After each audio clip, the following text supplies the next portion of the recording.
If you have the real belief and the core values in what it is that you do and what you know your value is, you can do it darn well anywhere. And starting over really is the proof of that.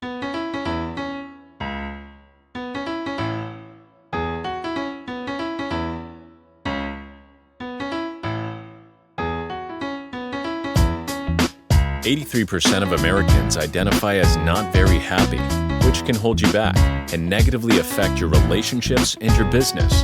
On this podcast, we discuss the proven steps to happiness so you can restore balance and rekindle your joy."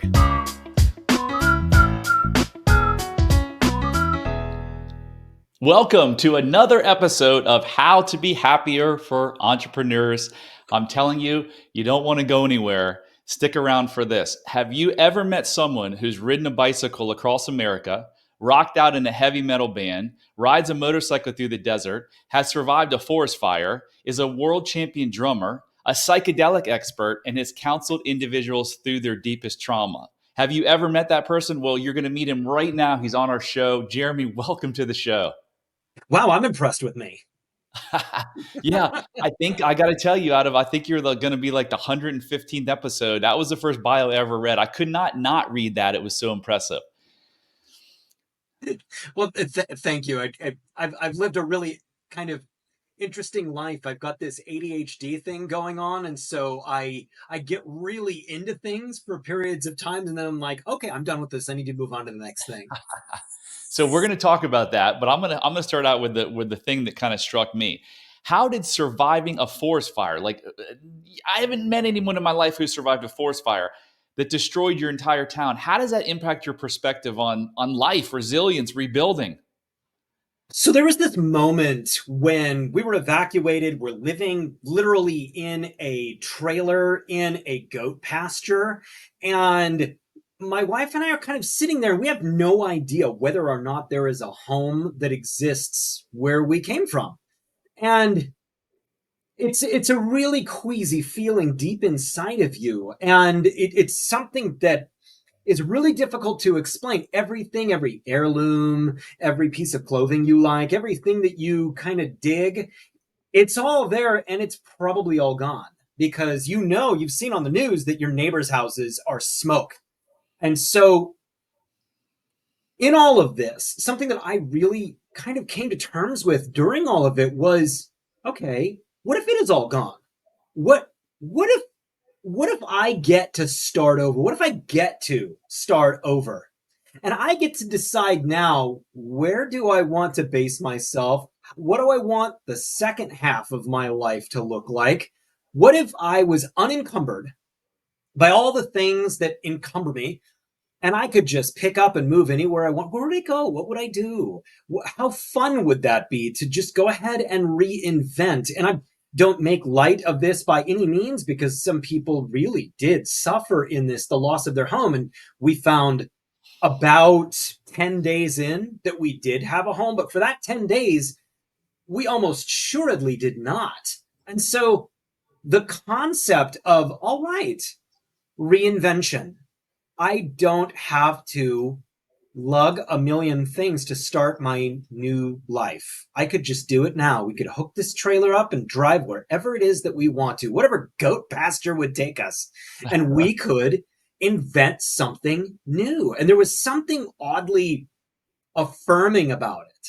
There was something that was really, if you have the real belief and the core values in what it is that you do and what you know your value is, you can do it darn well anywhere. And starting over really is the proof of that. And so I'm very happy that my home did survive, even though in our little village, half of the homes were destroyed. But it was kind of I was ready for not having a home. And I think that was the biggest perspective change for me, because I'd never ever been faced with the loss of everything that I own, and just really having the shirt on my back, a laptop, computer, a truck, and a trailer. And that was it. And that's all you need to be happy, right? Actually, you don't even need the truck and the trailer, right? Your shirt, shit, you don't even need your shirt, right? Isn't everything you ever need to be happy inside of you now? It really is. It really is. And that is, your podcast is just wonderful message. It's just about happiness. And the happiness really comes from just being okay.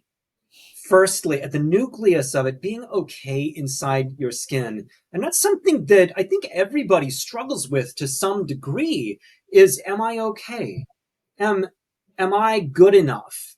And if you can be just simply good enough in that, then you kind of branch out from there on like Maslow's hierarchy, what are the core values that I have? What are those things that make me capable of a full reinvention in my life? And that's the wonderful thing about entrepreneurship is that you are always in some way reinventing something, going, I've learned this thing that's not working. Let's reinvent it. Let's do it better. And having those conversations and making that revolution inside yourself. And it really does come from just a base level of, I'm okay. I am good. I like me. And I can do it, which is a hard thing to sometimes come to, particularly if you have, a difficult history. Yeah. So if you're listening to this and you're thinking, I'm not enough or am I enough? Here's the truth. The truth is you are enough. You were born enough. Whether you believe in God or creator, whatever it is, we all came from the same creator. And I promise you that creator didn't say, I'm going to make Jeremy a little better than Brad. We were all born the same way. And if you don't feel enough, it was simply something that happened in your childhood that you placed a meaning about yourself. But it had nothing to do with you. Nothing to do with you. You're a beautiful creature, a beautiful human being, and once you start living in that truth, because that's all you have to do. If you're suffering, you're living in the untruth that you're not enough. If you live in the truth that you are enough, man, you're gonna have a magical life. So, of the many incredible things that have happened in your life, biking across America, you gotta tell me about that and what you learned there and why you did it. This was when I was in my 20s, and I had gotten really inspired by a book that was written by Neil Peart of the rock band Rush. And he had ridden his bicycle across West Africa in a wonderful book that was called The Masked Rider. And his adventures were so much fun and so interesting.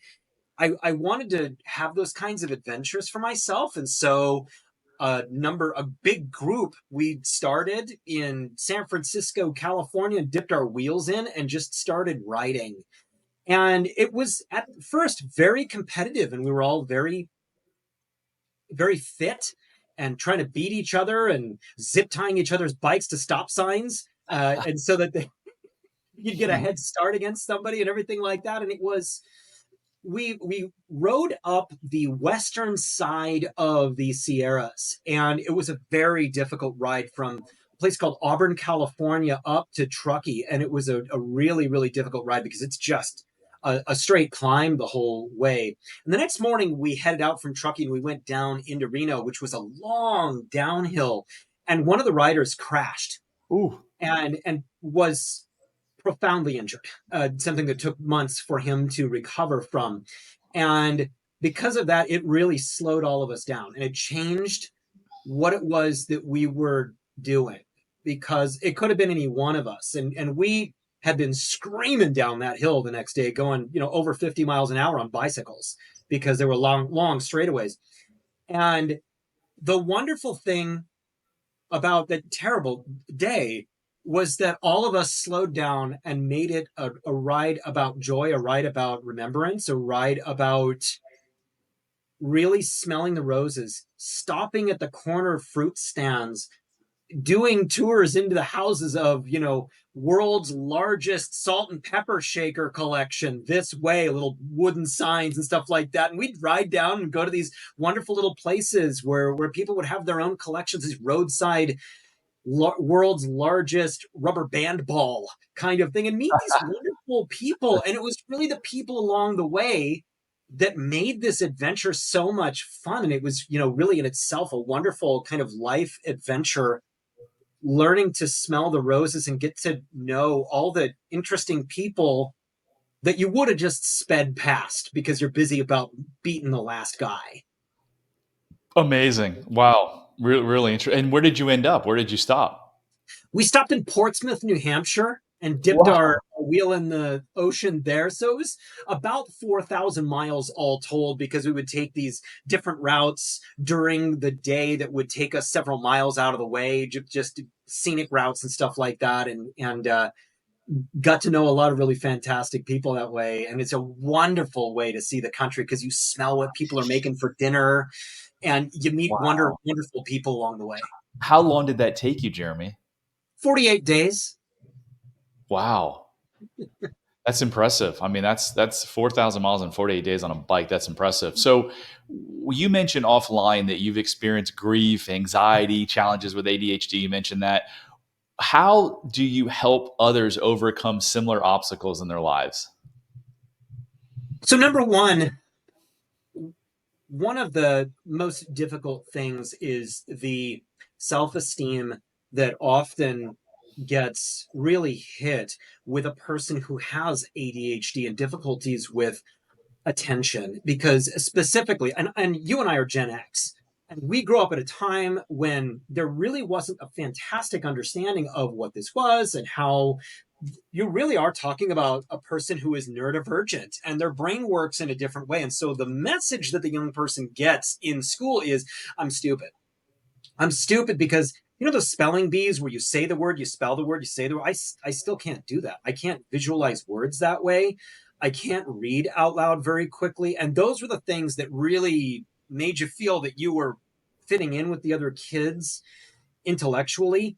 And I realize now that my processing speed is insane. I can listen to books on like 2.8 speed and catch every word. And so when you can teach the ADHD slash neurodivergent person the ways in which their brain is actually exceeds other people's, and that they can use those things, and there's never been a better time with better tools to be able to intake information and be able to use it and to overcome through technology the difficulties that you may have in one area and compensate for them in others.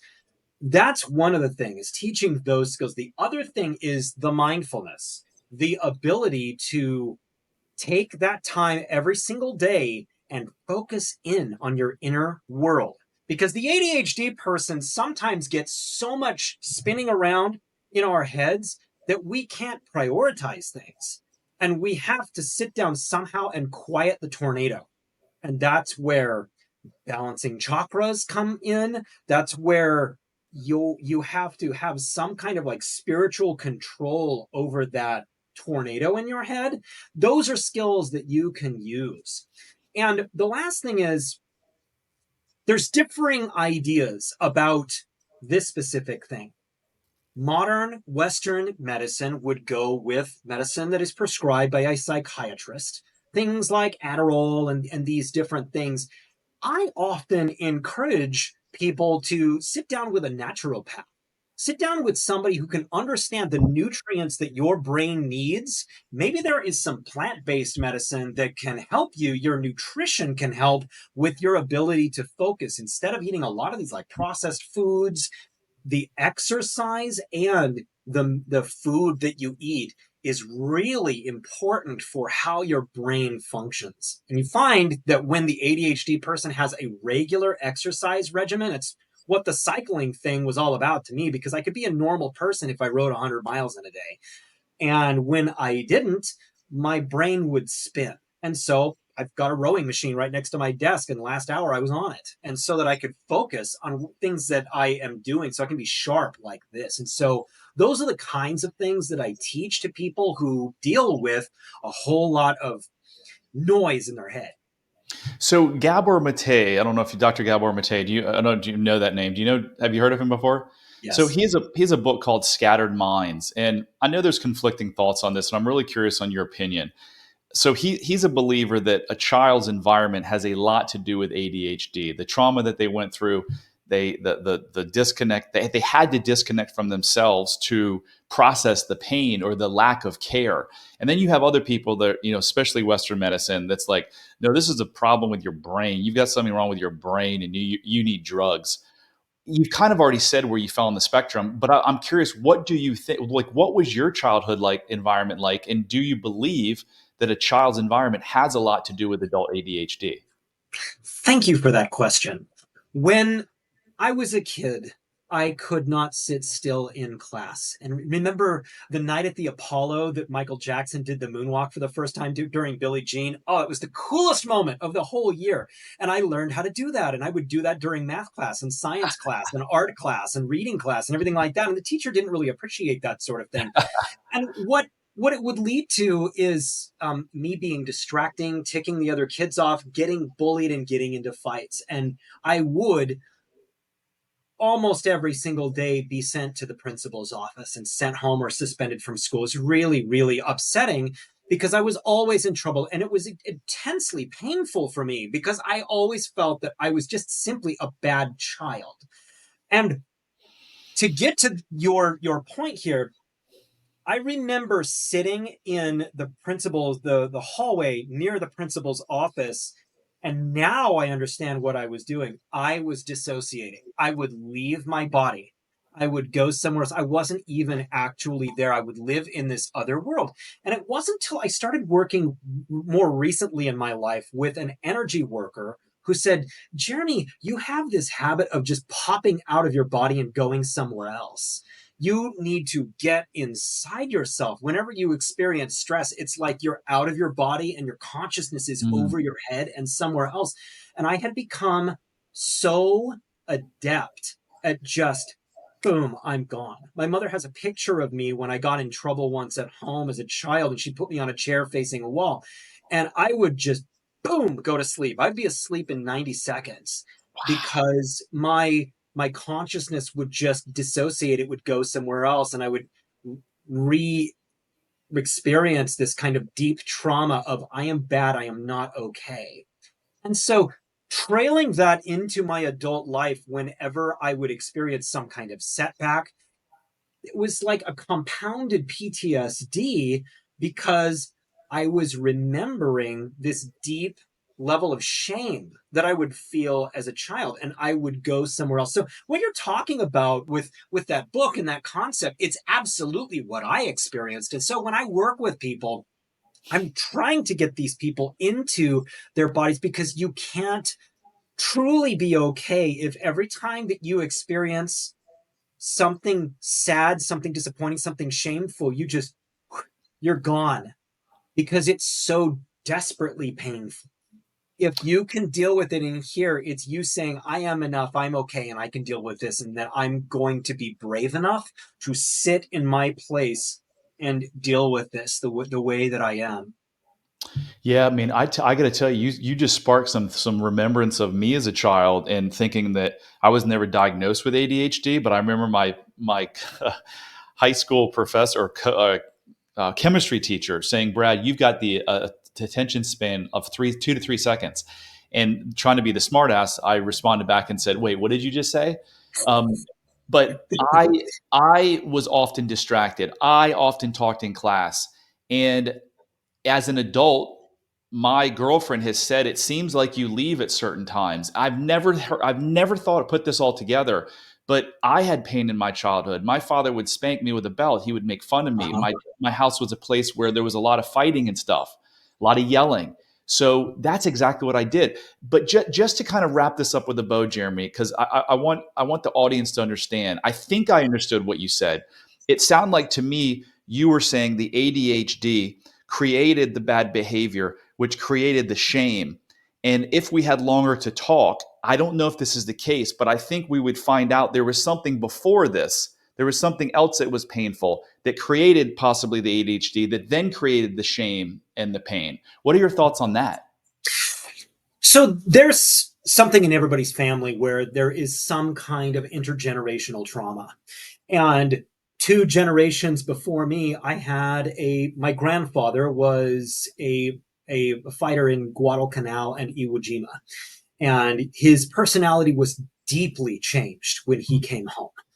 And he was never a bad man, but he was always a man who just seemed to carry around with him a lot of grief, a lot of PTSD, a lot of waking up screaming in the middle of the night, and a lot of drinking and smoking to overcome that. And he was always a good and just man, but there was something about him that was so deeply hurt.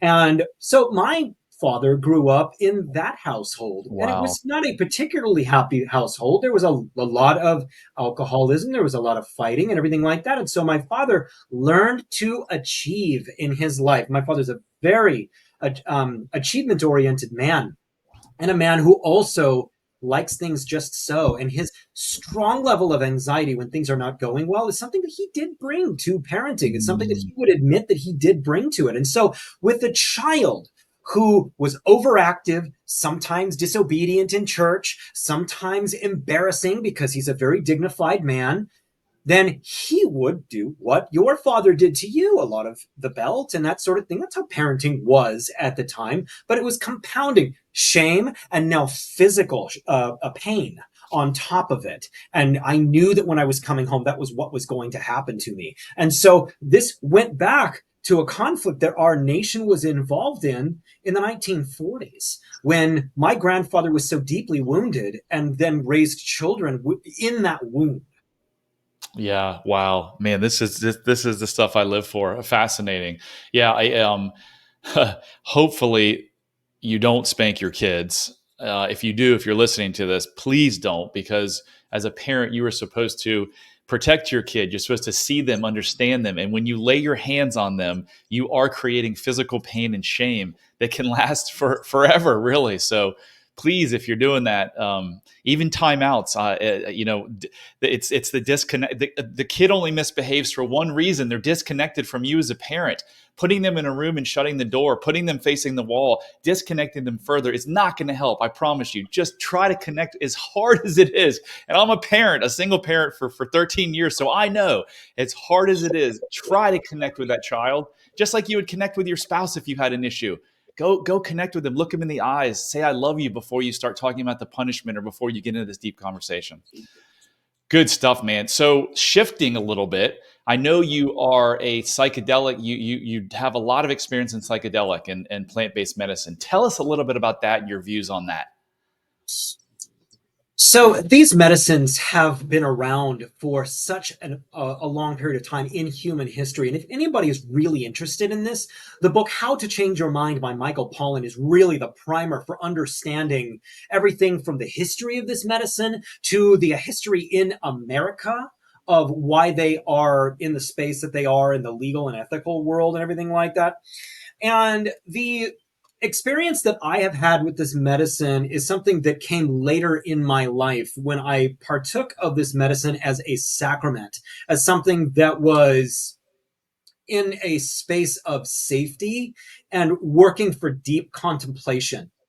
And what it was that really was profound for me is the ability to spend time in a place for truly the first time in my life that was bliss, that was accepting of myself as a spirit that exists not just where you and I are talking right now, but a spirit that exists outside of this consciousness that is eternal, that is experiencing a physical walk right now, that existed before this, that does exist after it, essentially existing in the presence of your source, the great spirit, God, however it is that one has that relationship with something higher than themselves. And so this space was deeply healing to my heart. It was something that removed my shame, my trauma, my sense of not being okay. And when I came back from my first time doing this medicine, I had to do a lot of what's called integration of who am I now? How does this affect my life now? And as I became more and more experienced in it, I wanted to really delve deep into the serious study of this. And there's wonderful organizations that are working on the legalization of this in the therapeutic form.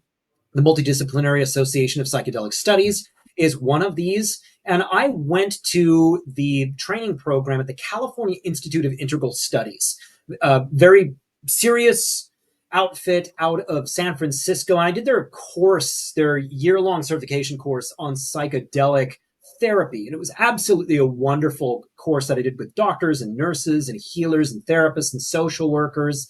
And it delved deep, not just simply into the study, the Western study of this, but far beyond that into the shamanic practices of ayahuasca and psilocybin mushrooms and the change of consciousness that really has elevated humankind through the eons of time. And the practice of psychedelic therapy just got a black eye with the FDA denying the next step of it, which is just absolutely idiotic. These were people who did not truly have a grasp of the field and were influenced by an activist group that did not want the study to go forward. That aside, it is really kind of laughable that an institution like the FDA, which has only existed for a blink of an eye, is judging medicine that has truly, in depth, helped the souls of people connect with something higher than them for thousands and thousands of years. So this medicine has done such an amazing work. And right now it is legal for therapists to work with people using ketamine. And I do that. And it is prescribed by a doctor. And I work with people under my clinical license as a therapist doing ketamine in California and helping people experience the world kind of beyond themselves and different consciousness for healing in these sessions with ketamine, which lasts somewhere around an hour to 90 minutes. And so it's a real quick up and then down. And we do several sessions in a row to essentially help somebody create new neural pathways in their minds. Yeah, I love it. So I'm a fan. I've tried it a couple times. I wasn't in the greatest place, like location and people. It was amazing, and then it got really dark. I want to ask your question about the darkness, but I want to come back to that in a second. You mentioned you mentioned that you had to do a lot of integration after the fact, and when I've gone, I've heard people going over and over and over again. I think some people have this premonition that you just go and you take this, psilocybin or you drink the ayahuasca and like you're just healed. And it doesn't. Sometimes it works that way, but very few. I don't think it does much. And you can correct me if I'm wrong. You got to do the work after. So just know that it's not a quick fix like most things in life, and it has its place. One last thing, and then I'll let you talk on all three of these. The FDA. If you want to know what's going, what's causing something in this world, oftentimes you just look at the money trail, right? Psychedelics are near free. I mean, they're incredibly cheap to manufacture and grow. Well, I don't know who the activist group was, but it was probably the pharmaceutical companies that were pushing this because they don't want this shit because it's going to cut into their billions of dollars of profits. I agree with you. When you're talking about medicine that comes from a pharmacy, you're talking about medicine that helps numb you enough so that you can get through the day. When you're talking about a psychedelic that's done with the proper set and setting, you're talking about healing your heart. You're talking about loving yourself again. That's not something that Prozac can do. That's not something that a pharmaceutical can do. It can generate incredible quarterly results for shareholders. But what it can't do is help you come to terms with the beauty and love and wonder that you actually are. The next thing that you asked about was something that's called like the bad trip, which of course we tend to call the challenging trip. And the real way to talk about this is, why are you challenged? What happened? Are you getting chased by a dragon? And if so, turn around, confront that dragon, walk up to its head, pull its head off and look through its eyes and see what it sees, because you are being terrorized for some reason. I remember a time when I thought I was dead because the clock stopped moving and there was nothing that I could do in my conscious mind to try to get myself back to living. I was looking at my hand and going, am I actually here? And it was very scary to me. And I didn't know why I was experiencing this very scary thing. The integration afterwards that you do when you try to get into your experience and understand what that was. I had a problem with trying to control everything in my life. And when I couldn't let go and just simply go, I am okay. In whatever consciousness that I am, the fact that I was trying to control the trip and I didn't have somebody with me to help me calm down and just be okay in the moment, I was being trapped by my own anxiety. And I learned something that day about my tendency to control everything, because I think that in some weird way, that with the right kind of control, the right kind of guiding of things, that I can affect every outcome in my life. And I sure as heck cannot. And so the difficult trip, the challenging trip, you can learn the most from those kinds of things. And it's about turning around and going, I'm going to walk through that door that's scaring the hell out of me right now, and I'm going to find out what's on the other side of it. Yeah, you get control by giving up control. I'm going to make an interesting correlation in that you were seeking control. You told me about your childhood. I remember a time. I don't remember a time. My sister told me. My older sister told me that I was like 5 or 6, and I did something. It was age appropriate. My dad said, "When you get home from school, this was before school, you're going to get a terrible spanking." I had to think about that all day. So I lack control. It sounded like you lack control. So it's probably why you were searching for control. It's probably why I'm an entrepreneur, because I was like, I can't show up to work. I need freaking control of everything. So Jeremy, as we close, can you share like the most memorable experiences as a coach or a therapist? Like where was a client that came in and just had just incredible results? So I'm going to start with one that just really happened recently. I had a person who is studying for their test to become a doctor. This is the culmination of their med school. This is a bright person who had ADHD and had failed their medical exam, and it was a huge hit to their personal concept of themselves. All of their cohorts had graduated from this test and everything, and had been placed and were doing their work in hospitals. And this person was just ashamed and sad and feeling like maybe she was dumb, and these kinds of just terrible things that we tell ourselves when we can't do something. Passing a test is a hard thing for a person with ADHD, because you've got a million things swimming through your head at once. We worked for a year. This person studied so hard. We did meditation. We did visualization of what it looked like there at the testing place, and dealing with anxiety that comes up, changing diet, and getting the right medicine going for this person, and dealing with the feelings of not being good enough, and what if I fail again, and everything like that. And the second time, a year later, this person took their test and they passed, and they're so happy, and they're getting themselves where they want to be. They're getting themselves placed right now in where they want to be as a physician, going into their internship as they go, their fellowship as they go. And it's just really, really wonderful to see this person be able to have built the skills over the year to finally conquer that real beast of a test. Nice work. That's awesome. If you're listening to this and you're wondering, do I have some of these things from my childhood that are negatively affecting my business, my health, my relationship? Do yourself a favor, do your family a favor, your business a favor. Go to unlocklimitlessyou.com/quiz and take our 3-minute 12-question self-love quiz. It may start a journey that unlocks some stuff in your life that leads you to places where you can't even imagine can be so good. So Jeremy, that was freaking amazing. If people want to work with you, how can they find you? Mindfulmutiny.com. The concept of bucking the status quo and living the highest version of yourself. Mindfulmutiny.com. I'd love to work with people. I love it. Thank you, Jeremy. That was fantastic. Thank you. I really enjoyed being on here. You got great questions. That concludes another episode of How to Be Happier for Entrepreneurs. I am on a quest to help 1 million people radically change their life by getting rid of these limiting self-beliefs that are hidden in their subconscious mind. So I can't do that alone. I need your help. So if you like this show, please rate it, review it, share it, anything you can do to get the message out so we can make this world a better place. Until next time, love heals all. Hit subscribe if you don't want to miss out on more life-changing content. And if you're struggling, you don't have to. Go to bradchandler.com/contact.